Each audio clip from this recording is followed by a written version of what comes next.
वैष्णवी हगवणे मृत्यू प्रकरणातील आरोपी सासरा राजेंद्र दीर सुशील आणि 6 आरोपी निलेश चव्हाणची पोलीस कोठडी आज संपणार।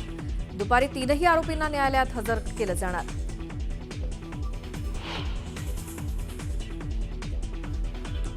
वैष्णवी हगवणेनं गळफास घेतलेला पंखा 71 किलो वजन पेलू शकतो का?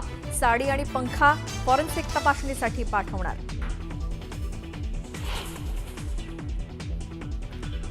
एलओसी ओलांडून पाकमध्ये गेलेल्या नागपूरच्या सुनीताची एनआयए आणि सैन्याचे अधिकारी करणार चौकशी। पोलीस चौकशीत सुनीता सहकार्य करत नसल्याचं आलं समोर।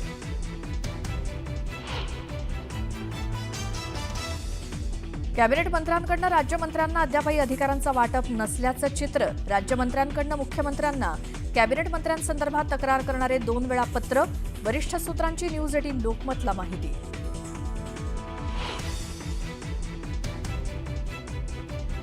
स्थानिक स्वराज्य संस्था निवडणुकीच्या हालचालींना वेग। चालू आठवड्यात प्रभाग रचना आणि आरक्षण जाहीर होणार। सूत्रांची माहिती।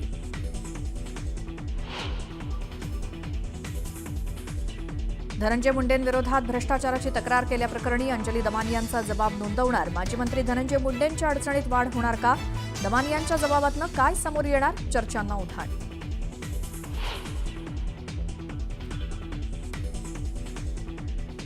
नाशिकमध्ये कोयता गँगचा धुडगूस। शहरात 2 ठिकाणी वाहनांची तोडफोड। जेल रोड परिसरात काही तरुणांवरती कोयता गँगचा हल्ला।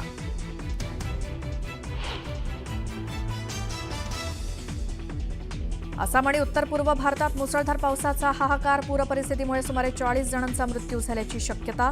पूरबाधितांचं सुरक्षित ठिकाणी स्थलांतर। आयपीएल विजेतेपदासाठी पंजाब विरुद्ध बेंगळुरू भिडणार। आजही अहमदाबादमध्ये पावसाची शक्यता।